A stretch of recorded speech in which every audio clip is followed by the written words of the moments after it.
This was like, nah, we're going to have her talk about her bed shaking and pissing herself like in Act 1. You're really going to see this is a thing. Because it's not The Conjuring where they're like, Part 1, infestation. And it's like, oh no, the pots and pans. Like, no, Pazuzu goes straight for the bladder. Brutal. Pazuzu goes straight for the bladder is actually the title of this episode. Yeah. From Milan as the monster do. Monster just a big deal as the monster show. Young money is the roster and a monster crow. And I pull up in the bank with a funny face. And if I'm fake, I ain't know this as my money ain't.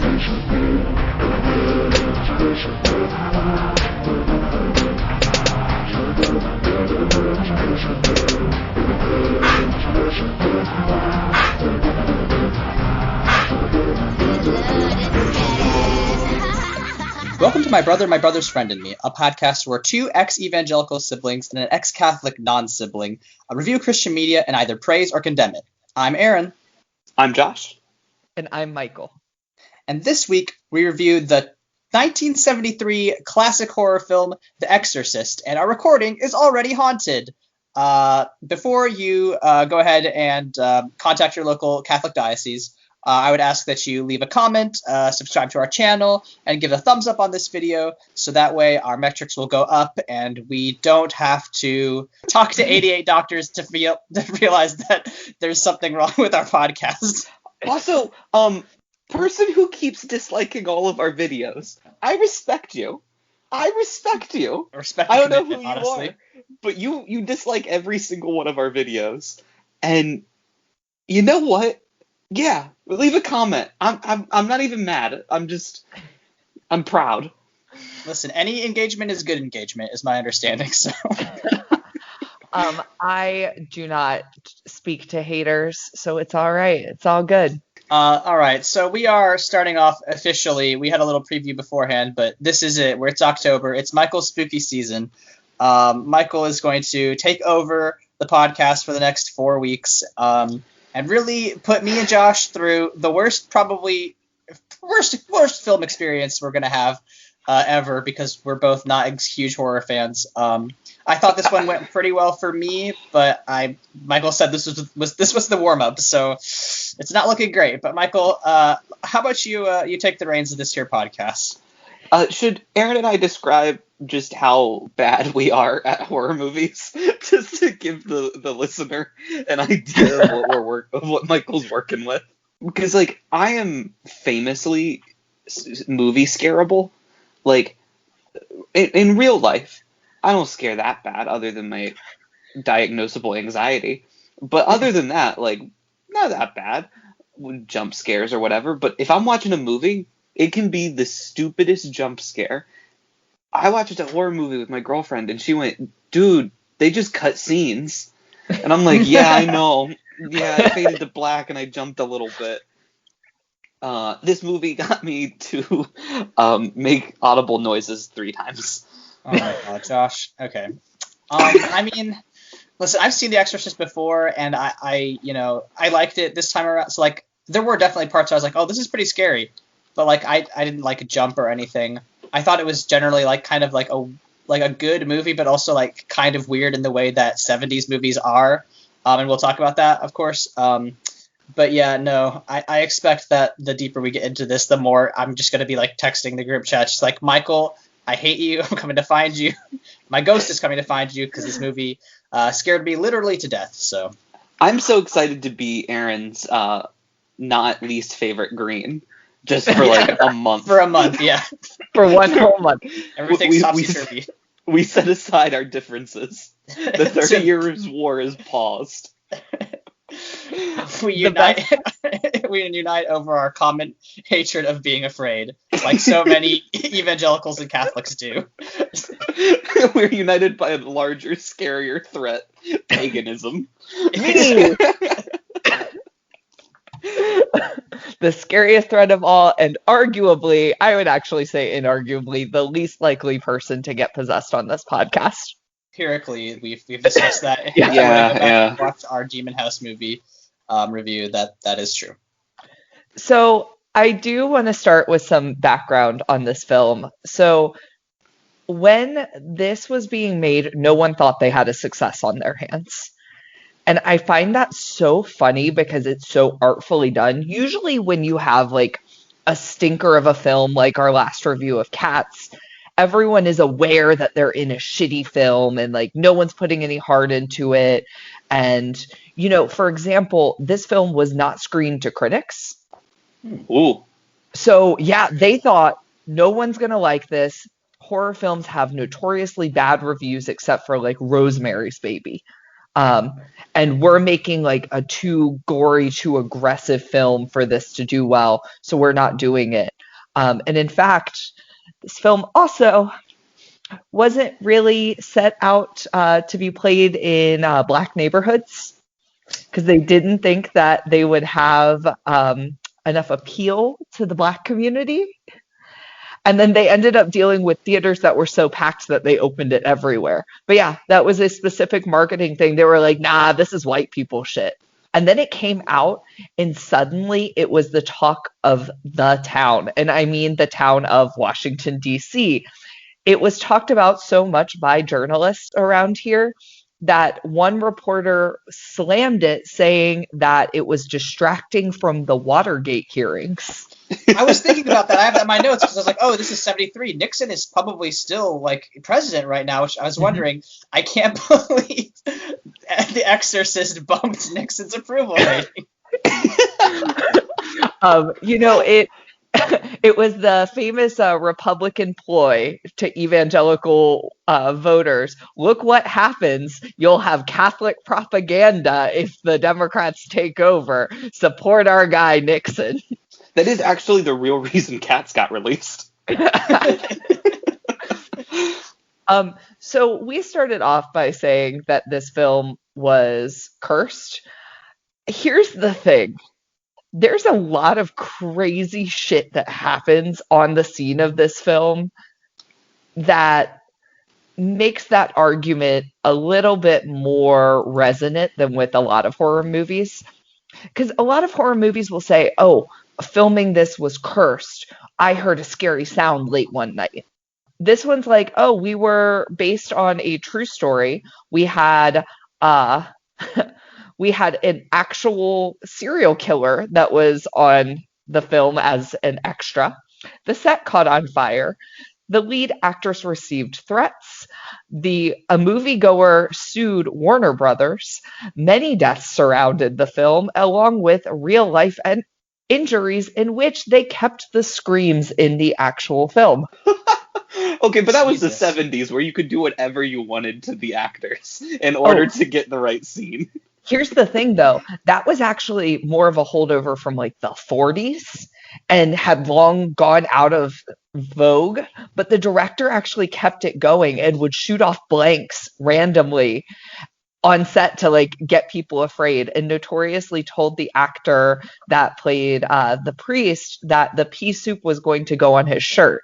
So the look of disgust is real. Like this film, the practices by the director were perfect to set up a terrorized group of actors who were afraid the whole film, so they look afraid the whole time. Like, this film's fucked up. Yeah, it seems like the director is kind of a shitty person. Yeah, that's a dick move. 100%. And, then afterwards, all of the deaths that ended up happening, like a bunch of the stars ended up dying. And, again, these sorts of things can go in the Demon House direction of like, okay, bad shit just sometimes happens. You can't tie it in.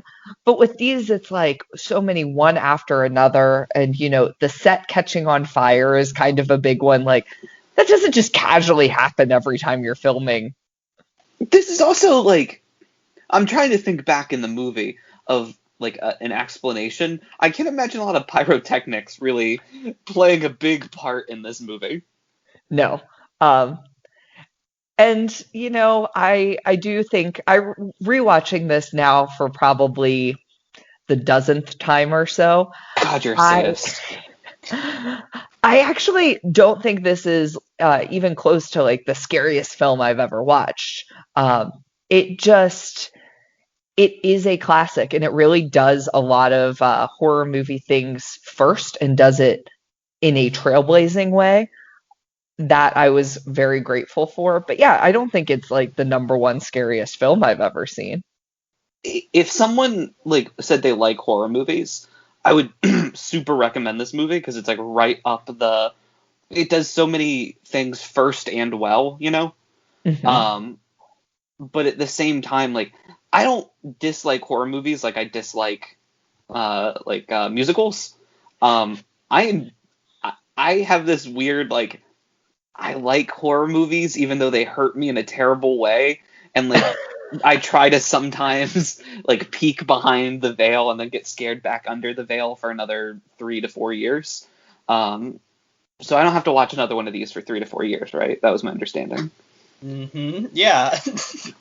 It's gonna Um, feel like 3 to 4 years, judging by the news cycles for next goes around. So yeah, yeah, sure. it'll be 3 to 4 years in 2020 adjusted terms. Future listener, I really hope that you have to do some frantic Googling to figure out how distraught we are right now. It's Um, October 3rd, 2020 when we're recording this, so Yeah. keep that in mind. If you want to know what happened day to day, get some cocoa. It's going to be a minute. It's gonna be a while. But if you want to know what happens in the hit film Exorcist, stay tuned to this podcast. So I'm going to take you through the plot. I will say, like, I I kept finding myself getting engrossed in the film and like taking gaps, but I think I've seen it enough to really do a good job of walking you through in my notes. So just interject if you guys have any points you want to make. Um, so we open with one of my favorite things, and it's the soundtrack to this film, like the creepy score. I would say that the soundtrack is the scariest part of this movie. Yeah, It's hell just yeah. it's fucking terrifying. It's like this immediately the strings when it opens on that like red text. I was like, oh my god, they come out so strong. And while I don't think like the rest of this film is that scary, it's just like the constant, like you said, interjection of that music just really helps to heighten the atmosphere. Okay, but isn't that not scary? In fact, they actually had to edit the score because one of the feedbacks that they got from like early audiences and the, actual executives who watched it was that with the score being in its original form, it was too scary. The combination Oh. dissettled people so much that it was too much. I'm so curious what that is now. I'm gonna have like Michael, did you do like some listening and it perturbed you to your core? I couldn't find it. I imagine it would, because I think that truthfully in our brains, like hearing things like that are really what unsettles us the most. And a lot of it is frequency, like the frequency in which some of these sounds are played are meant to discomfort you. So we open with an archaeological dig, and I put what could go wrong because none of us have seen movies before, and what goes on in archaeological digs? Nothing of remark. This is my only like I am fascinated with the lore behind this decision of like this is where demons come from. I think this archaeological scene at the beginning is such an interesting and weird choice, and like this is one of the things about the movie that I think is strange is like what the first 15 minutes of this movie are like this fucking old priest out in Iraq just like digging around in this Grave weird robbing. like I mean yeah, it's a grave robbing Yeah. but like I think it's so weird because like it barely has anything to do with the rest of the movie. Like I mean you can kind of intuit that is the reason, like that's where this demon comes from, is like it has some connection to this, but like yeah, it's super strange, and I'm wondering if you guys know anything about that. I did find this piece of lore kind of strange, given that they were inspired by like Mesopotamia and like a Zoroastrian background for the demons, which feels odd. Like this film's religion is kind of strange to me because Catholicism is clearly in canon the only religion that can deal with demons and can deal with like these supernatural things, but they're not Catholic demons. I will jump in with a singular history fact for this episode, and that Catholicism had a habit of finding deities, especially like if you look at like Ireland, where all of the gods they were like they were saints or demons or angels, and they did that hard in Mesopotamia, where they were like, if it's not God or Jesus, it's Satan, and it's a different type of Satan. And there is the West's obsession with Middle Eastern demons, which I think is something that like can be seen through like oh scary, whether like Arabic writing or like Zoroastrianism is used constantly in like the bad guys themes from like Game of Thrones all the way to fucking The Exorcist. But I think that was just like in the zeitgeist, like in the air. Like I don't know how much of a conscious decision it was that like we're gonna pick this Mediterranean or Middle Eastern demon. Yeah, I mean, I would find it a shock if this were an accident, given how correctly they actually portray Pazuzu, who like was a Mesopotamian demon, and their in canon like description from the actual novel this is based off of the description in Mesopotamian mythology. So it feels kind of like a one-for-one through line, like a choice. Maybe they just interviewed Pazuzu, and they were like, hey, what do you like? What do you don't like? And they had a nice sit down, and then he left, and that was it. He only threw several people out the window. Yeah. That is propaganda. That is Catholic propaganda. He's chill most of the time. Except for the time he burned down the set of this movie, yeah. Yeah. Other than that, he's chill because they kept shooting blanks at him. Okay, so do you guys know, this is the perfect time to talk about this, how the casting for Reagan went? No, I'm terrified. I'm so This scared. is going to be some super fucked up 70s shit. I'm predicting. Oh, it is better and worse than what you think. Can I guess, did they have to see who could hold on to a car the longest? No, actually, film directors kept turning down this project because they didn't think that a 12-year-old girl could like have the gravitas to do this, and didn't think they could find someone like who could handle all of this. So they were very like not 70s, because I feel like the 70s was the era of fuck it, who cares? Give that 12-year-old a cigarette and put him on set. Yeah. And they did not do that. So they actually like interviewed a ton of people, and they pitched it to the actress who played Violet Beauregard in Willy Wonka. Excuse me? And her parents said, "We read your script. What the fuck? No." Okay. Really? Because Willy Wonka's pretty fucked up. Listen, there is a big difference between getting blown up like a blueberry and the scene in this movie that listen, I think it's a sign of good parenting that the parents of Violet Beauregard read this and were like, no, honey, we're not going to let you do this. I am forever scarred that I had to watch a 12-year-old in a deep voice look at a priest and go, lick me. Yep. Here's the beautiful thing, is that Eleanor Blair came in unannounced to the director's office with her daughter, Linda. The agency who represented Linda for modeling had not sent her for the part, but she had met with the casting department before. So Eleanor was not a stage mom. She was just like, look, my daughter is good at her job and like is good at modeling, so I represent her and I just like filter her out, and I've read this and think she'd be good for the part. The directors and the casting directors were so fucking skeptical, like, what the fuck are we seeing? And so they interviewed her to see if she could handle the material. They were like, look, she is perfect for this part, but we want to make sure. And so they asked, do you know what The Exorcist is about? And she said, yeah, I read the book. It's about a little girl who gets possessed by the devil and does a bunch of bad things. She's then asked by the director, okay, what sort of bad things does she do? And she says, well, she pushes a man out of her bedroom window, hits her mother across the face, and masturbates with a crucifix. Yeah, that sums it up. And he's Yeah. like, okay, do you know what the word masturbation means? And she goes, it's like jerking off, isn't it? That's really good. Oh, I love this actress. Oh my And god. it's even better. It ends even better. He asks, okay, have you done that? And she goes, sure, haven't you?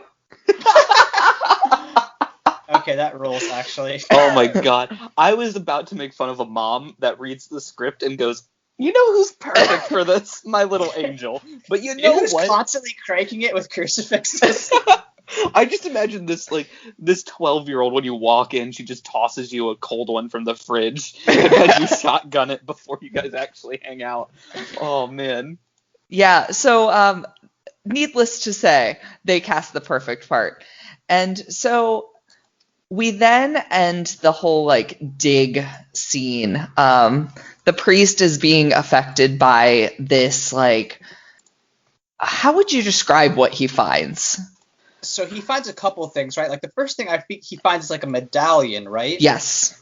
And then he also finds like a little statuette or like some sort of carved face that leads him to like that big statue later on at the end of that scene.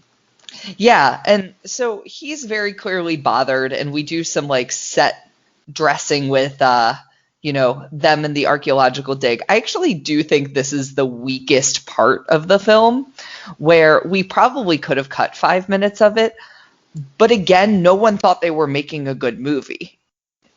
They didn't think that they were making a hit. They just thought, all right, cool, we're going to have an archaeological scene. It was probably just a fun day on set. They just wanted the actors to have a nice day. For once in the film. So then we get our first shots of none other than Georgetown in Washington, D.C., and I am overjoyed to see a film about my city that does not revolve around the government or politics. It is so rare. In particular, the stairs are very infamous around here. Yep. They took pictures with the stairs. Yep. So yeah, I can relate. But I'm just so happy to see the city portrayed like, obviously politics and like the government is very important, and I get that it's part of the fabric of the city. But also, so many people live in and around the city that don't actually work in politics, and there are still stories to be told, including about possessions. You know what? It's fine. It's so good that this area finally gets the real side, the real demonstration of what the DC Metro is about. I will say, watching this film originally when I was much younger gave me a very warped opinion on how much money I could make living in Washington, D.C. as an actor and what kind of home I could afford. To be fair, you're probably doing better than most actors in DC right now. 100%. We get to meet Chris, who, I mean, I think we have to be very honest about how we describe her. Chris is a bit of a Karen. Yeah. Chris is ready to speak to your manager because you didn't say thank you. Chris is going to take this straight up to the higher ups. And if that's Jesus, that's Jesus. If you call Chris a Karen, she's going to tell you to stop using racial slurs. Oh, she called up the Vatican after this was done and you left them a bad Yelp review. I'm never getting an exorcism in this establishment ever again. So we get to like kind of get to know everyone. So then we meet Reagan. So we see Reagan, and her mom discovers that there's a Ouija board that she's been using. And then she starts talking about this imaginary friend of hers. Captain Howdy, which is an incredible name for a demon. If I was a demon, okay, real quick, off the cuff, what are your demon names? Mine's going to be Commodore Randolph. Mine is the same name I used when I worked at a customer service line over the summer, and it is Chad. Oh, should I use the name they give us at store I work at. Brad. If you get your food picked up from my store, I get asked, "Oh, is Brad there?" And I'm like, "Yeah." That's me. That's you, boy. So we have to complete the Trinity. It's Brad, Chad, and Thad. Oh, excellent. Our new podcast with the McElroys to us. So yeah, I love the idea of this like, little precocious demon calling himself Captain Howdy. Like, imagine being awoken from like a 2,000-year slumber because some white asshole was dusting off your home. And the first thing you do is meet a 12-year-old girl and tell her, you know what? Fuck it. My name's Captain Howdy now. I want to know how, like, did he go, there was no internet. How did he learn that? How you learn that quick? Is there demon internet? Oh, it's Twitter. It's just Twitter. My headcanon is that Captain Howdy is a completely unrelated demon to this whole movie, and Pazuzu like saw this opportunity. He's like, "Excuse me, Captain Howdy, you need to leave. This is sort of my turf now." And Captain Howdy was like, "Ah, shit, you're right. Sorry, bro. I'll get out of here." Oh, I mean- we were really good buds, though. To be totally fair to Aaron's point there, every house in DC is haunted because they're all so old. So Captain Howdy could just be one of the ghosts in that house. Just some sort of old Revolutionary War ass spirit. Yeah. Just walking around, and then fucking Pazuzu comes in with his snake dick, my and they're God. like, Gotta go. You know what? That's the last of Captain Howdy. I'm gonna go bug another 12-year-old. So Reagan just kind of seems like a normal girl. Like, we're just really like not spending a bunch of time on the fact that she has an imaginary friend because Chris/Karen is a little too busy for her daughter. So Chris is awoken in the night by some weird sounds in her house. Again, I don't know. I try to put myself in these situations, and I think one reason that I would not be so friendly to possession is I'd be like, if it's rats, my cats will eat them, and if it's something like the house making noises, I'm just going to get out of bed and check things for nothing. So I'm going back to sleep. You know, every time there's like a loud bang, you don't scream, "Enter me, demons." No, I just assume it's one of my cats and I go back to sleep. As someone who lived with one of your cats, that is a safe assumption. So Chris is like convinced that there are rats in her home, and she tells her help that she wants him to take care of the rats. And again, Chris is very, very wealthy. She has like a maid, and I am assuming a handyman that just are on site. And I'm like, this is egregious. You pay DC housing prices and you have this. How much money are you making? So obviously, her father is a senator who died recently and gave that much money because it's DC, and those are the only two jobs. Struggling actor and senator. I don't know. The movie that she is supposedly working on like seems like it's some sort of like big Kent State commentary. So like maybe she just got like a huge advance on that movie, and like she's just like cool. And also like, I mean, this isn't her house, right? She's renting it, right? Yeah. She lives in LA. Yes. However, she's renting this house, and just to like put a ballpark, it is a not cheap place to rent even in the 70s. Yeah, I'm sure. But I will say she does mention how she's doing like a Disneyfied version of Kent State, and I love that throwaway line where she's like, yeah, this is some bullshit. So we then see a party going on. I get really, oh, no. First, Chris gets a call in the middle of the night and is awoken and realizes that Reagan is in her bed with her. And she's like, what are you doing here? And Reagan's like, my bed's shaking. And honestly, the first thought I had is, this is why I don't want kids. Because I'd be like, that sucks, but I don't know why you're in my bed. You still haven't answered my question. Like, my bed is not shaking, so... Yeah, no, that's... Nope, you don't get to have kids. I would You have don't seen have the parent gene. Sorry. Nope. though, because like, listener, I grew up with Michael, and It's sort of like the whole crux of our podcast. you might think like, man, Michael's being like kind of flippant here. He's not. I love him dearly, but oh my god, yeah, in moments like this, his reaction would 1,000% be like, you still need to address the question I stated. Well, okay, in my defense, I do have insomnia, so if I've just been woken up by a phone call, it is going to take a whole ass ritual to get me back to sleep. And having you in my bed talking about how your bed is shaking is not going to help. You would say, that's some creepy shit. You really think that's going to help me sleep better? I mean, look, we're not wrong. So my next note is one day I will buy this house, so I assume this is when the party starts, because I was just looking at this beautiful house in Georgetown that I would decorate much better on the interior.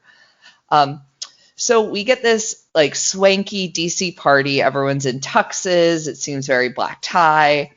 And then we get Reagan crashing the party. She walks up, points at one of the men at the party, and says, astronaut. Yeah, the astronaut, and says, "You're going to die up there," and then pisses herself. That, when I watched it the first time, that unnerved me a great deal. I was like, wait, holy shit. Yeah, I think this is a good time. Like, this film has such good pacing that, you know, it spent a lot of time like building this universe, introducing us to the characters. And I'm so used to contemporary horror films, which it'll be like 2/3 through it before the haunting starts. This was like, nah, we're going to have her talk about her bed shaking and pissing herself like in Act 1. You're really going to see this is a thing. Because it's not The Conjuring where they're like, Part 1, infestation. And it's like, oh no, the pots and pans. Like, no, Pazuzu goes straight for the bladder. Brutal. Pazuzu goes straight for the bladder is actually the title of this episode. Yeah. He's into water sports. What are you going to do? No! Aaron is dead. He is haunting my brother for the rest of our days. Yes, finally. So then Chris is like freaking out, and we end up finding out like Reagan ends up I think this might have been in an earlier scene actually, where she starts like commenting on her mom's relationship status and talking about her dating. And it's a lot of information, but to be honest with you, Chris seems like the kind of mom who tells Reagan everything. Like, oh, he ate me out, something I feel like she would tell her 12-year-old. Oh, 1,000%. I was ready for her to at some point like look at her daughter and be like, "You're not taking my feelings into consideration." Yeah, I mean, talk about Burke a little bit, because like we see him at this party and he does some like shit, and like I don't really understand the inclusion of him except for the fact that like we're not really supposed to feel sorry that he gets his ass fucking 360 no scope. Yeah.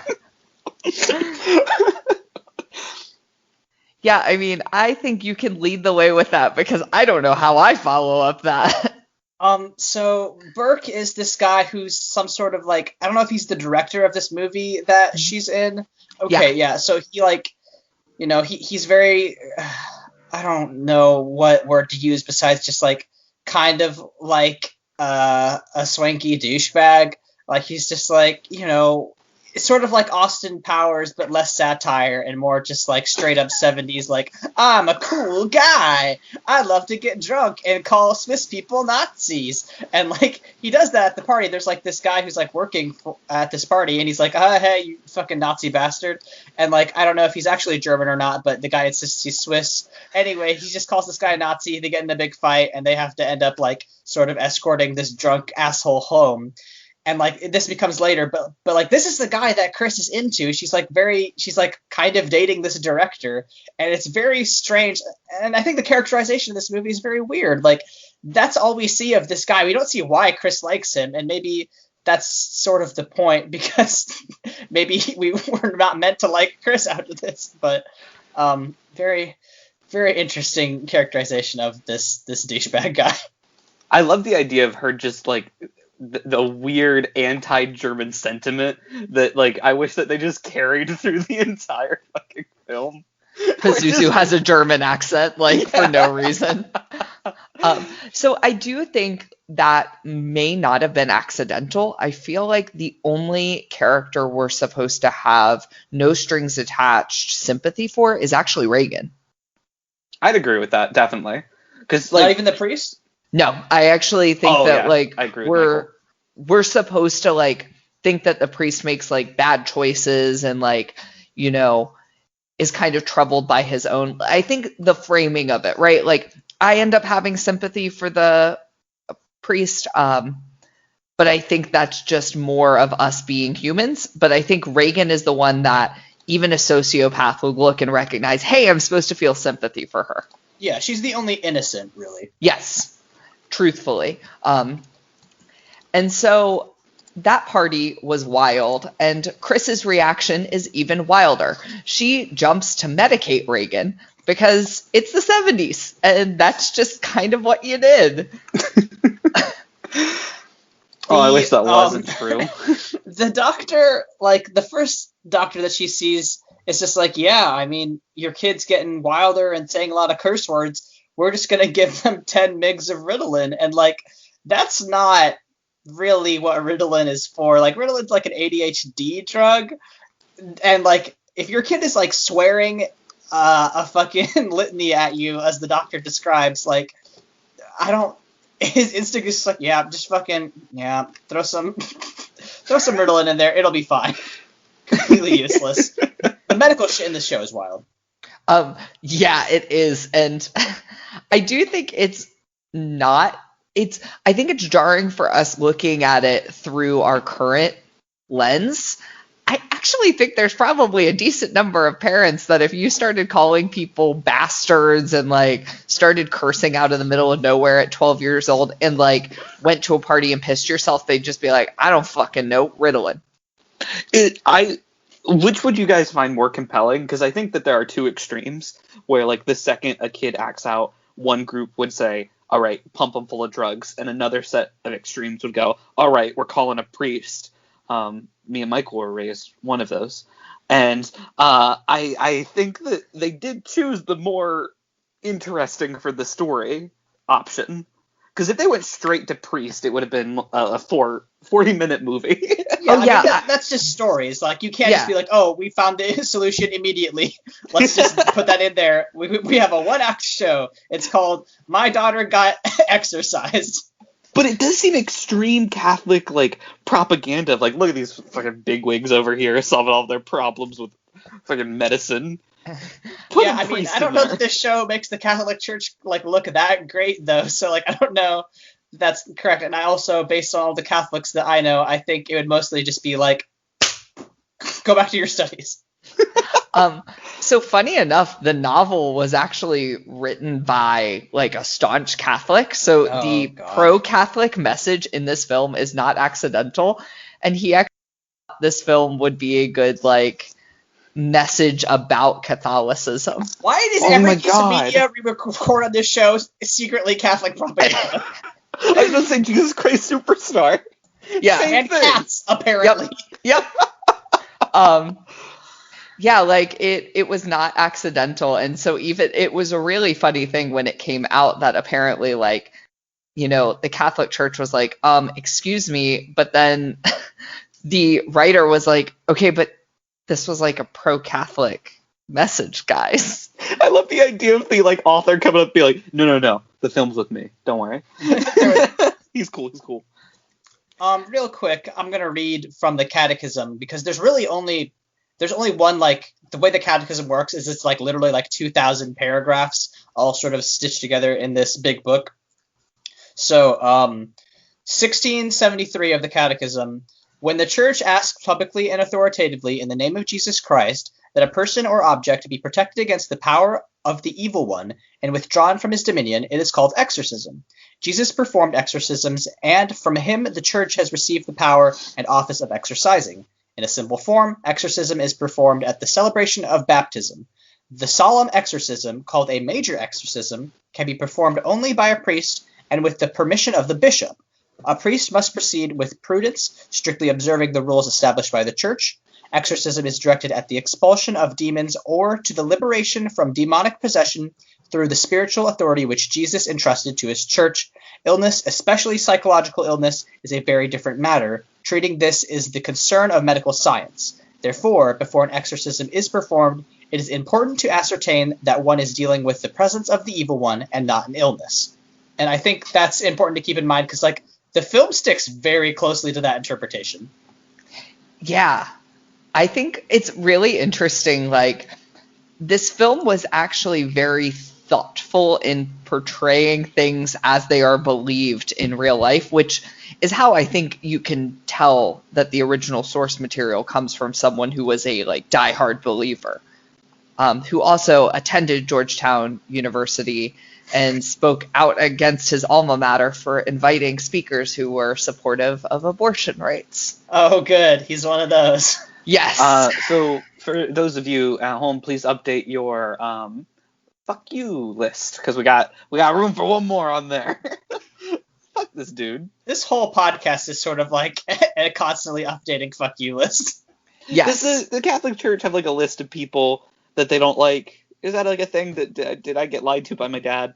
I mean, I don't know if that's like canonical, but like, I mean, I assume that there are people that they say cannot receive that have been excommunicated that like is distributed in case like, I don't know, that's the guy that's been excommunicated comes into your church and you're supposed to like on site be like, nope, out. It's like a wanted poster. Yeah. They got like our fucking pictures hysterical. up there. That would be so Next good. to the missalettes, just like leaf through all the excommunicated people. Oh, can we please be excommunicated? You're not Catholic. You were never communicated. You have to be Catholic to be excommunicated? Yes, that's the whole point. That's the whole thing. I That's the don't whole know what point. they do. Doc, you can't be kicked out of Hinduism if you were never a Hindu. Yeah. I thought being excommunicated was just like, I don't like you. That would be like mean, Canada saying we revoke your citizenship. You're not Canadian, so okay. It would You're a still historian, hurt. I understand why you think that, because there was a great deal of time back in the day where it's like the Pope doesn't like you, so you're excommunicated. But Do you know how technically, many no. popes have excommunicated other popes? Like, it makes no sense. It is a non-zero number, which is very funny. It's the Spider-Man meme. So is now when we meet the other priest, the younger priest. I believe We get so, him right? kind of earlier because we see him meeting his mom. Oh yeah, right? yeah. We see him meeting his mom, but like we get more. I feel like we get a longer scene with him with his nightmares. Now, do you guys also think he kind of just a little bit looks like Rocky 1 Sylvester Stallone? Yes, I mean that's intense. Wait, when did the first Rocky come out? Because like there is a clear Rocky like analog. Yeah, in there's this- a running scene. Yeah. where he straight up is like dun dun dun dun dun dun dun dun dun. Rocky came out after this. So. Oh my god! Rocky is the AU of The Exorcist, where instead of becoming a priest, this guy became a monster. Aaron, I think you have your opening. Oh my god. This is extremely funny too because I have a PSVR game that I've been using to exercise, which is based in the Rocky universe. So now you're just gonna be like, I'm gonna kill Pazuzu. Hack that into my PlayStation. Just fucking box with the devil. Oh my god. That's my favorite Southern song. Aaron went down to box with the devil. Aaron strapped on his headset. So our priest has a mom who ended up getting sick and dying alone, and it's very sad. And he's having nightmares where like he'll see some like weird, creepy imagery that we, the audience, understand as like demonic and connected to the through line. He obviously does not, because he's not talking to anyone about it because he's a man and doesn't need to talk about his feelings. Yeah. I mean, That's what we're told. that's more or less. Yeah. His vibe is 1,000% like, I'll be fine. And so now is when we cut to the scene, right? With the medical procedure. Whew. So I'm not a doctor, and I had to look this up because I was curious. And so this scene is very controversial. Aaron, you're the closest one of us to a doctor and have by far the most medical knowledge. What do you know, if anything, about this? So, all right, it's been a long time since I've been in nursing school, and I was not that good in nursing school to begin with. So let's put that out there. This is not meant to be medical advice, obviously. But like when you need to administer, or when you're going into an important procedure, right? Physicians or nurse practitioners or whoever will place lines to, to deliver IV medication into your body. And in some instances, like I assume with this procedure, you place a line in I assume this was the jugular vein, right? And we get this insertion of this jugular line. And I mean, the procedure today would be similar, right? You would still have to puncture the jugular vein. You would still have to have a lot of stuff. There would be fucking blood just gushing out, right, at some point. Ideally not that long, because it goes on for 10 seconds, and we don't love that, right? Anything above the heart is kind of heavy bleeding, just because of the pressure that gets built up by your heart. But just watching this made me so uncomfortable. I've only placed a handful of fucking lines in people's arms in my life, and watching somebody with 70s technology put these needles and these really clunky looking lines into this little girl's neck just made my skin crawl. I could barely look at it. It was horrible. So I'm gonna have some information for the two of you that is as discomforting as the scene. Oh, yay. Thanks. Good. So I'm glad. there is a suggestion that this procedure was actually performed on camera. What the fuck? Oh my! Whoa!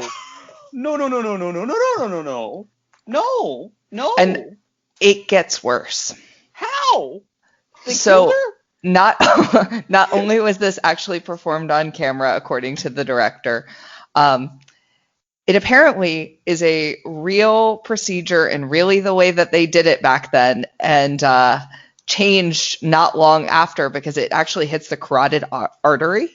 Okay, the carotid. Okay, which is why the blood... It's arterial blood. That's why it's spraying so much. Yeah. See, that's what I thought. Okay. And so around the time of the film's release, radiologists had begun to stop using the carotid artery in favor of a more distant one. And this has been described as one of, if not the most realistic depiction of a medical procedure in popular film. Oh my apparently god! It was a medical procedure. And in the director's 2012 commentary on the DVD release, he claimed the scene was used as a training film for radiologists for years after. How? It didn't. It was bad. It went bad. Right? It went bad. That was bad. The placement of the line went fine. It's No, just it actually was kind of according to plan. Everything went fine. That's the thing. Oh god, that makes so much sense. I've forgotten a lot of my medical knowledge, as you can tell. That makes sense because if it was the carotid artery, that's why. Because when your heart is pumping out, it goes to arteries, not veins. That's why the blood was spraying so much, because it was apparently literally her heart. I hope this kid got paid so much money for this. Yeah, I mean, what an intense scene. What'd you do last summer? Well, knowing this kid, she was made a couple bucks. I mean, she's the coolest 12-year-old I've ever heard of. So. Oh, yeah. This 12-year-old's cooler than all of the people recording this podcast. So it is just such an intense scene, and I think this is actually a good marker for when the film has fully become possessed. It is when it stops being a slow burn and everything's kind of on fire. Yeah, I guess when you stab a little kid, that is when I think demons have become... Yeah. So doctors are called to Reagan's house because she is like fully fucking convulsing and like just going crazy. And we've seen her and her mom on the bed when it's shaking, but like this is next level.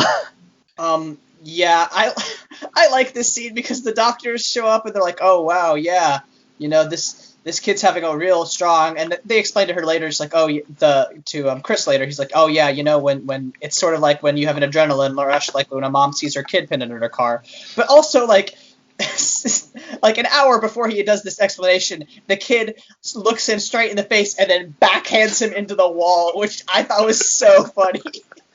Yeah. She just slaps this dude fucking square in the face. It was awesome. I like to imagine this 12-year-old, like, they were like, all right, we gotta explain what they're gonna do, and she just walked in, fucking drinking a Capri Sun, just downed it. It was like, what am I slapping today?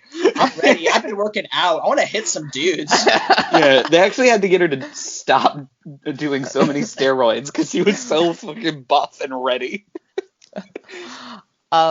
So Reagan has gone under so many tests and so many like medical procedures, and the doctors are just kind of shrug emoji. And they just want her to think it's mental. And like, I don't know about the two of you. If a 12-year-old slapped me and it threw me across the room, I would not simply jump to it's in your brain. Oh, I'm signing her up for the NFL. She's going to be a nose guard. We're going to make bank, and we're moving out of this demon house. I mean, I don't know. I don't think my first jump would be like, oh, psychological, can't do anything for you. Like, I think my first jump would be like, man, I really need to start working out if these kids are bullying me. This 12-year-old can physically intimidate you. You're like, oh, fuck. I'm just going to say, if, like, not only hits you, but knocks you into a wall, I think you had it coming. I mean, honestly. That's the universe going, like, yeah, that's what you get. This doctor did have it coming, so. Yeah. So then we have the night where Chris is out. She's busy. She's got a lot of things going on. And like, who cares that your daughter has all these things? Like, I got a life to live. And so she left her daughter with none other than Burke Dennings, the director friend of hers. The lights are flickering and no one seems to be home. That is the first step of haunting that SpongeBob taught us all. She walks upstairs. Reagan's room is ice cold. And I'm like, yeah, have you been to DC in the winter? All these buildings are very drafty. Of course it's cold. But no, her fucking window is open, wide open. And she's splayed out on the bed with not a single like blanket on her. Chris shuts the window, tucks Reagan back in, and then we end up everyone keeps asking her, oh, do you know what happened? And she's like, no, I got home and my daughter who was sick was in bed on her own without anyone in the house. Is that what you're talking about? And that's when she starts using her Karen for good, when she's like, excuse me, a sick 12-year-old was left in their house alone and you guys keep going, did you hear what happened? She turned into that mom that, like, you wanted to be grouped with at the field trips with a certain purse, and you knew that, like, you'd get a snack. And so we learn that Burke, we obviously have seen him as a heavy drinker. We learned that he was the one that was babysitting little Reagan, and he fell to his death, and that they instantly, all of them are like, yeah, he's drunk all the fucking time, those stairs, of course he fell. And right around now is when we get our full introduction to the lieutenant who's investigating this case. This is another character that I do not understand at all. I don't know why he's in this movie. No, he is the strangest. I think it's because they wanted it to be clear, like, that this person didn't die and, like, all this bad shit isn't happening without, any authorities present. Because can you imagine if this guy just, like, fell down a bunch of stairs, everyone was like, he got drunk, and then case closed? That is my experience with police. Yeah, I don't know, man. We had him in Crazy. police custody, and somehow he got shot in the back of the head 9 times. His Weird. chest How could that just happen? did that. So this police officer decides to consult his friend, the psychiatrist Damien Karras, the Jesuit priest, the one that we've met, who has had this crisis of faith after losing his mother. And so I love that he's a psychiatrist too. Like he wears a lot of collars. Okay, so like I believe this. I knew Yeah. some pretty bright kids in high school.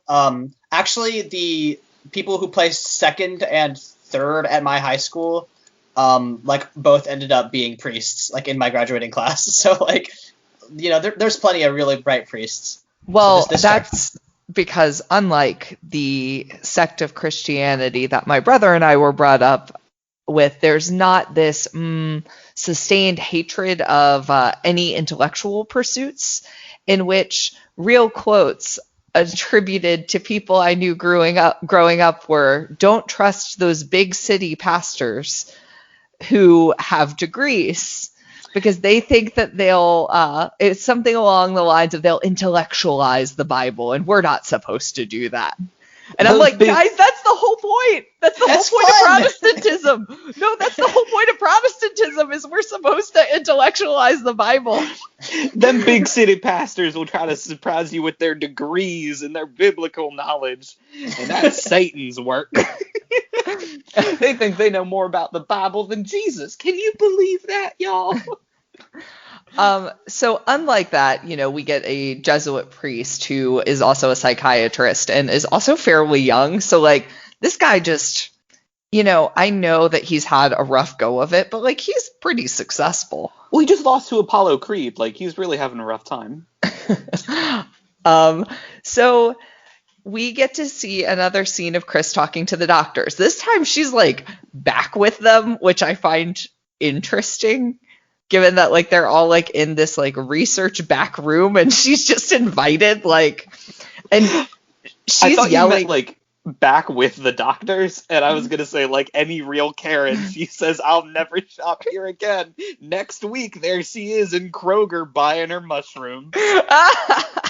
So what I do like about this scene is how the actress really conveys her desperation and disappointment and, just how tired she is. Imagine running all these tests just for the doctors to be like, how we said it could be a lesion on the brain? It's not. How we said it could be these 18 other things? It's not. Your daughter needs to go see a therapist. And she's like, gee, don't you think I fucking thought of that before you stuck a needle in her neck? Like, I think we've been down that road. And so then they do something that I don't think is ethical. And they recommend an exorcism. I mean, like, listen, based on the few doctors that I know, and like the fact that the medical profession is very busy and they have lots of patients, I feel like at some point you're just like, fuck it, send them to the church. I have 100 other patients I need to deal with. Bye. I like to imagine they have like a Cold War era red phone that just connects them straight to the Vatican. Yeah. That's true. They have one in every hospital. Yep. Yeah. When they're like, "Oof, this is above us." What's Urban doing? We're elevating your case. You'll speak to the higher up. So Chris arranges a meeting and, obviously the priest is not so down for an exorcism. And I get that, right? Like, I imagine if you just went to your run-of-the-mill priest, even if they were like really qualified and educated, but maybe especially so, and you were like, "Can you exorcise my 12-year-old daughter?" They'd be like, "Yeah, I've heard that before." This is where Catholicism loses me in many ways. This is Because where if I Interesting. was the religion of banishing demons, you don't think I would be bragging about that every day and bringing up any case? Oh, there's a cat in a tree. Better exorcise it. Yeah, the thing about Catholicism is that in the last 100 or so years, Catholics have got what we might charitably call as some bad press. So, No. so maybe just taking on every rando's case that says, "Oh, hey, my kid's been really shitty to me. I think it's a demon." Like, isn't necessarily the best marketing strat. I think that actually did happen, and then the poor girl's mental illness got extremely exploited. Yeah, like in Demon House. Or I don't know, another film in this universe, Emily Rose, who is a real person who actually died, That's who I was and there thinking, was yeah. an actual lawsuit around her parents. But I'm going to go on a mini tirade because that is not a film I'm going to make us watch because I actually don't think it's a good adaptation of a story that I think is very powerful. Her family were like, oh, you're, speaking in tongues, you're acting weird. And so they didn't go and medicate her. No, they said, we're going to starve you because the priest told me that's what we should do. So they never went to the doctor. They never went to a medical professional. And they starved her for like 3 days, called the priest, hey, she's not getting better. She's actually worse. Now she has a fever. Now she's sweating. Now she's like speaking in Latin. Then they perform an exorcism. Then the girl dies. Oh my god. Yeah, that's like just from my brain. Like obviously some of the details might be fuzzy, but yeah.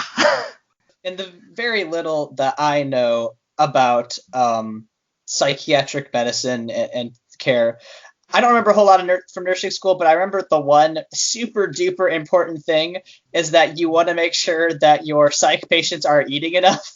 And like they specifically say like, hey, if they're not eating, just make sure they have finger foods or like milkshakes or stuff with high calorie, that they can carry around with them because it's very important that your patients eat. So we don't endorse starving people with mental disorders on this podcast. No, we definitely don't, especially in lieu of actual treatment. So, I can make the joke at how quickly Chris runs to medicate her daughter, but I do think that is the better choice than trying to starve out a demon. Yeah, that option is preferable. So, we just really have a bad time, and Reagan ends up getting hypnotized. I love the hypnotism scene. It's such a strange scene. And so like the hypnotism happens and I was like, if I'm a demon, I'm not letting some rando hypnotize me. Like, don't you think a demon would overpower that? I mean, that's what happens in the movie, though, right? Because he's just like, "Oh no, sir, you are a level 3 wizard, and you need to be level 10 to run this raid." Yeah, I mean, it's so bizarre because like the last questions of like, is the person inhabiting Reagan here, and like we get that like creepy voice, which I think is at this point famous. And I don't know, I do think it's a good scene. I like that they go through everything before they try exorcism, because I feel like in a lot of films, exorcism is like the second or third option. That is my one big issue with like the Conjuring movies, where they just jump straight to like, we are here to get rid of the ghost demon. I'm gonna go on just another mini rant. That's just what happened when Ed and Lorraine Warren were called. Like, the two of them could not have been less equipped for the calls that they made. And they would show up, they would roll up, Lorraine would hold people's hands and say, oh, I am an empath, you are haunted by a demon, we need to exorcise it, call the Catholic Church right away. And the Catholic Church, instead of saying, excuse me, why are you non-Catholics calling us to do an exorcism rather than one of our priests, they were like, sure, fucking whatever, do it. And so they did it for like 40 years. So I actually don't have a quibble with that because it is what happens. I don't think normal people would do that, though. And as we've discussed many, many, many times, the Conjuring movies are technically based on a true story. So that's how they get away with the copyright issues. So that is what actually happened. Ghosts are real. Falls confirmed it. So what is directly, I'm forgetting, what's directly after the hypnotism? So like Reagan like freaks the fuck out. I mean, she like tries to tear his dick off, which I think is very funny. Yeah. And like totally just like starts showing that strength again, and this time even more. This is the part after that where the lieutenant shows up at the guy doing his Rocky lap around the track, and he's like, "Hey, I think I might have a case for you there, father." And he's like, "Please leave me alone. My mom's dead." It was one of those fun like what where like action movies will go find the retired vet for one more mission. And so I think this is really an interesting part because the lieutenant is like, hey, this guy was killed. He definitely didn't fall. And I think truthfully, the film could have cut this character and maybe just instead had that be like where we arrive in the beginning, because instead they're like, he was here and then he was gone and here's an open window, and they do nothing to like quietly do it. And the lieutenant's like, okay, this man was babysitting your daughter, who was the only other person in the house, whose window was open, overlooking the stairs in which he fell down and died. And we have multiple cases of her superhuman strength tossing people. I don't know, guys, sounds like an accident to me. Yeah, that's fucking wild. But like, this is the part where the priest brings up like, hey, he might have snapped his neck, except for his neck got snapped extremely thoroughly. Yeah. And that, like, along the lines of that he was killed before he fell, which, you know, if that doesn't make you afraid of this possessed girl, I don't know what will. So basically, the priest agrees to do the exorcism after he goes back and hears Reagan talking backwards. And when they replay the tape, she's talking backwards and then also talking in other languages. And which is just a show-off move. Pick one. Pick one. And then also we get a really creepy scene where she gets scars that form the words "help me." Yeah, like on her abdomen. That's really scary. It's such a cool scene because it's shot with so little like special effects. I think if it were shot today, it would come across as cheap. But definitely, because it was done with makeup on set, it's such a good scene. What do you guys think, like, the in-canon, like, is that, do you guys think that's the demon just literally being like, this is goofy? Or do you think that, like, it is, like, Reagan, like, trying to send a message, but, like I wouldn't think human has that ability, you know? Because I think it's just demon being goofster. My interpretation is that it's Reagan trying to like claw her message into her flesh, which I think is very fun and cool. Are you ready for a galaxy brain take? Oh God. Ooh, always. So I think it is the demon trying to manipulate the people around them by carving in "help me" and like going, fuck you all, I'm in control, I'm the only one, you fucking thought a little girl can overpower me for long enough to write "help me, you dumb bitches, now you let me go, I'm gonna go on a rampage." Ooh, okay. That's my favorite answer. Look, I'm looking to be our group's resident demonologist one day. So now we start on the litany of possession antics. So if you know anything about this film, it's from this next act in the film. This next act has everything. And I think we should mention it, but maybe not belabor, because what else is there to be said? I don't think there's a lot of new to be said about the, say, pea soup scene, right? Like, it's such burned into our zeitgeist that I think we all understand that scene. So we get her vomiting the pea soup in like a projectile, which is actually, believe it or not, the scene that perturbs me pretty deeply. Like, next to the actual medical procedure, that's the one that gets me, because it's so neon, but like it's such a clear shock to the pastor or the priest who gets it all over his face and gets projectile vomit on his face, which now we all know was real shock. You get the scene of Reagan, like, I mean, I've seen so many descriptions of like, oh, the Exorcist is masturbating with the cross. No, she's like stabbing herself. Like that's the thing that fucks me up the most is that like there's blood everywhere. Like it's not like a cool just like cranking it. It's like violent and brutal, and it sucks. That was like, because my first take when watching that wasn't, oh, she's masturbating. Like that was not at all. It was, it was like this deeply unsettling, gross, painful, but also like insult to the Trinity, which is what demons love. Yeah, and it is like almost a direct insult to like, you know, the feminine, and like you can make a real argument about that having to do with like Mary, and there's a lot of there with this scene.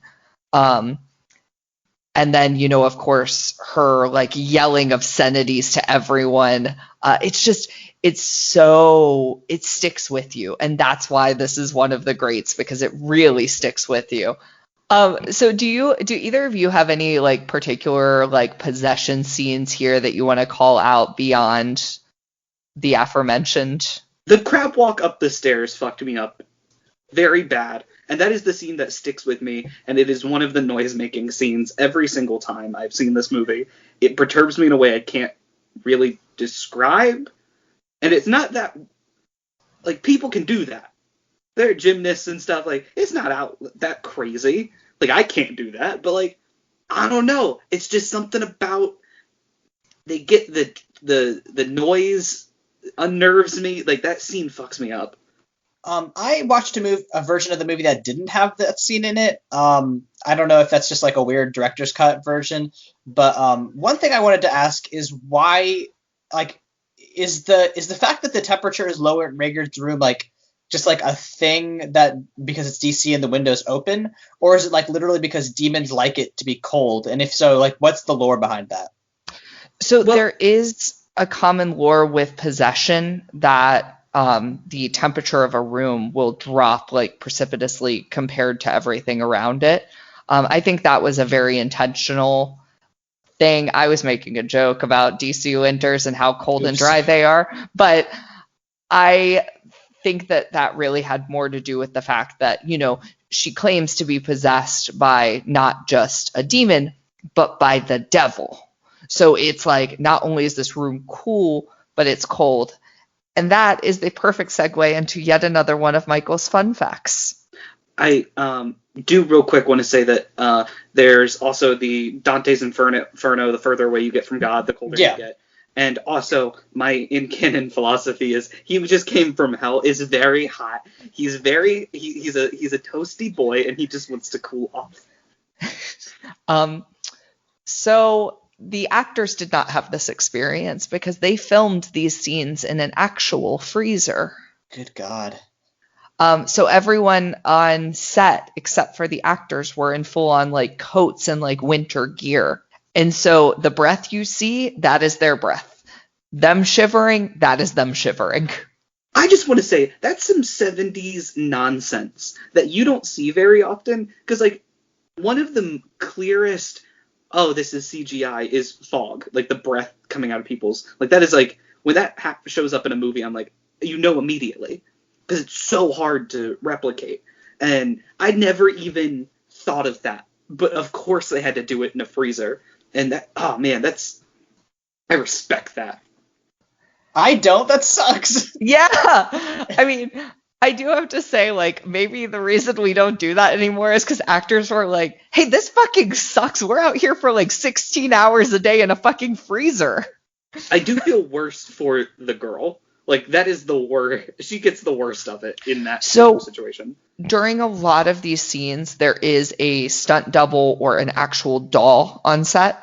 So everyone like gets really freaked out about a lot of these scenes with the actress. And yes, she was in a large number of them, but she would not have been on set as much as like the priest and her mom and the other priest. Like, they were really the ones that bore the brunt of the cold scenes, especially. That makes So sense.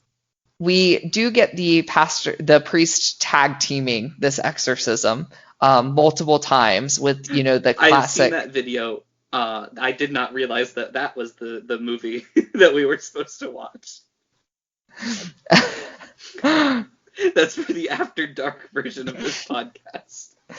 So they were giving us the power of Christ compels you, which is another one of those classic scenes. And Aaron, to your point about the spider walk scene, that is actually a very, very controversial scene where a lot of productions thought, oh, we can't place it too early, and they thought it was too early, but then any later, and it stops making sense. And so it's not in every cut of the film, but it's not even necessarily a special cut. It's just certain streaming platforms and certain sites have it and certain don't. But it is very, very, very unsettling in a really cool way. Yeah, that stuck with me like longer than most things from this movie, and I have absolutely no idea why. Real quick, before we get to the end of this, we said that the priests do their whole exorcism together, but like we didn't. There's really no lead up besides the first 10 minutes of the movie to this second exorcist. Like he just shows up really at the last 20 minutes, the first 10 and the last 20 minutes of this movie. He's like, yeah, I'm here. I'll do the exorcism. And that's another weird, crazy writing choice that they never give us any characterization of this guy except for the fact that he's an old priest who was haunted by this demon. And it's just so weird that they make him the guy that does the main exorcism until he, dies here at the end. But I think it's just such a weird narrative choice. It's Chekhov's priest. You can't introduce a priest without using him for an exorcist. Yeah, except you introduced him, you put the gun, you had the gun, and then you put the gun in the basement for a really long time, and you're like, oh shit, our gun's in the basement. Do you remember that gun? No, I don't remember that gun. I don't know anything about that gun. Anyway, we're gonna use it. Come on, get the gun. Go. Well, Chekhov didn't say where you had to put the priest. He just said there had to be a priest. I don't know who Chekhov is. Yeah, so, our Chekhov's priest does die. He has a heart attack, which is interesting because in an earlier scene during one of the original Exorcists, he was asking about medicating Reagan, and the doctor, or not the doctor, the other priest said, no, her heart can't take it. So there is a lot of framing, and I do love the idea that demons love irony. That's just a common theme, is that demons love irony. And fuck, if that makes me a demon, I love irony too. Well, that is what's made this week so interesting to live in right now.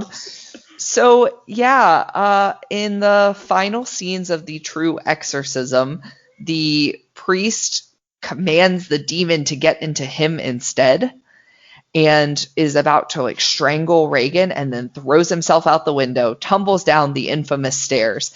And we get a pretty long shot of him falling. Most of these films, even if they're rated R, even if they're comfortable with gore, they don't really show you people falling like that. But we get his whole ass tumble down the stairs. It is very upsetting to see the final fall of the Italian stallion like this. And we get another priest. One of his priest friends is walking by just in time to administer last rites. I don't know who that dude is. Oh my god! Oh my god! Oh my god! God's Not Dead 1. Oh my god. Fuck. They ran up cinematic to him parallels. Quick! Your lungs are filling with blood. Actually, your head is actually emptying of blood. Sort of same principle, though, I guess. So the best part here, I'm sorry, you're not gonna make it. The best part is this actor is an actual priest. That rules. This director didn't like directing, huh? He No, was like, no. I don't want anyone to have to pretend ever. Yeah, If he he could have, he really. would have put an actual demon in that little Yes, girl. yes, he would have done an actual possession if he thought it would work. But yeah, this guy is an actual actor. And yeah, so he administers last rites. And then a few days later, we see Reagan. She's pretty much back to her normal self. She and her mom are moving back to LA. Um, she doesn't have any recollection whatsoever, but she does kiss the priest on the cheek, which I think is something that it may not be, but I'll get to that in a minute. And then Chris gives the priest the medallion that belonged to the original priest that threw himself out the window. And he looks at the stone and like really like checks this out and walks away, and that's it. That's the film. Yeah, So that medallion bit I didn't understand. Is there like a significance to that medallion beyond just like it being his St. Joseph's medal? I don't think so. And I think what this was doing is like truthfully setting up for like further films. Um, and I don't think necessarily they thought they had a successful film, but a lot of like TV shows especially love to do this where they'll like crack the door open and go like, this is a complete story. You could watch this and say it has a beginning, middle, and end, but there's a little wink at the end in case. And so I think her kissing him on the cheek is showing like still a reverence of like the holy symbols and things like that. That's like really unfortunate because normally I love shit like that, but this one I don't know. I don't feel like they nail that perfectly because I just feel like it's a weird ending instead. Yeah, and to be totally fair, the second film panned. It did so poorly and like is not something I will put you guys through because while I love horror movies and sharing in horror with the two of you, I hate bad movies.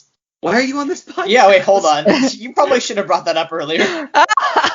Well, I am here to give us some culture, hence why I made us review The Exorcist. So what did you two think of this film? Watching this a second time as an adult, I could admire it beyond like the fuck I'm gonna be scared, which is generally what I feel during horror movies. And not to sound like every white man on YouTube, they don't make movies like they used to in both a good and bad way. Boo.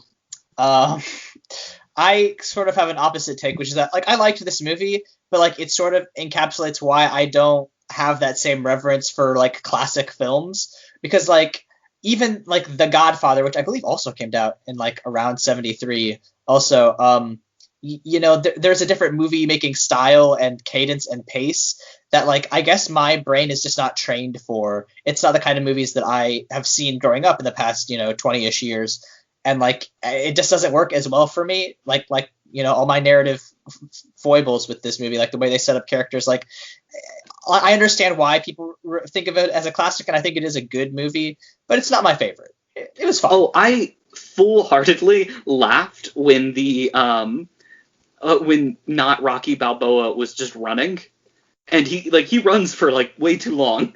Like, Yeah. So I think oh, this is an old movie. a lot of these older films had like a commitment to realism. So it would be like we need to show the actor out of breath. And instead of an actor like, miming that and acting that, they'd be like, all right, you're going to run a couple of laps while we're filming.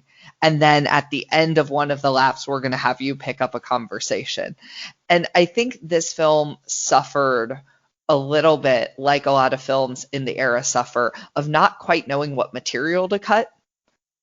And it wasn't an exceptionally long film or anything like that, but it also wasn't exceptionally short. So I do think there was some, directorial differences that I would have. But all in all, I understand why this is a classic. I think it does the possession tropes a whole lot better than most. And I don't think that out of a like, I'm not someone who gets caught up by nostalgia very easy. I fully recognize this is a classic, so I've seen it a bunch, but also I'm very comfortable not liking something if it's bad. And this is just a pretty good film. It has a plot which is way more than most horror films, frankly. And it does have imagery that sticks with you, and it relies way more on that than jump scares, which I appreciate. I'm not at all I'm not happy for what it means for my future though. Yes, that will factor into my rating. All right, so do you guys want to rate this? I'm gonna give it my fifth favorite Rocky villain. I'm gonna give it Station of the Cross #2. Jesus takes up his cross, because in many ways this feels like the beginning of me and Josh's fucking road to Golgotha. I thought for sure that was a masturbation pun. Oh no. I have to give this film 4 out of 5 Chekhov's priests. If they had the follow through, they'd get the 5th one. But you know what? They just couldn't find room for a 5th priest. Do you guys want to hear my next week's pick? I guess. So I am picking the film that I finished and said, I don't know if I can say I like that film, but it will stick with me. And I said that out loud and debated with myself for probably an hour whether or not it was a good film or not, and if I had a good time or not. So I'm really excited about this. It also includes one of my favorite lines, which will be our title. Wouldst thou like to live deliciously? We are watching The Witch. Oh, No! sick! No, I knew it. It's the Vitch. It's the Vitch. No. Listen, I'm all in to live deliciously, so just like a fucking Burger King commercial, I'm excited for this one. Actually, it's much more like Britney Spears' hit "Work Bitch." You want to live fancy? Oh, Aaron, this movie is so pretentious. It's pretentious and scary. It's my two least favorite things. If there was a musical number, I would veto. I've seen Guillermo del Toro movies. I think I'll be okay. Yeah, you'll be fine. With like The Lighthouse in pretentious levels.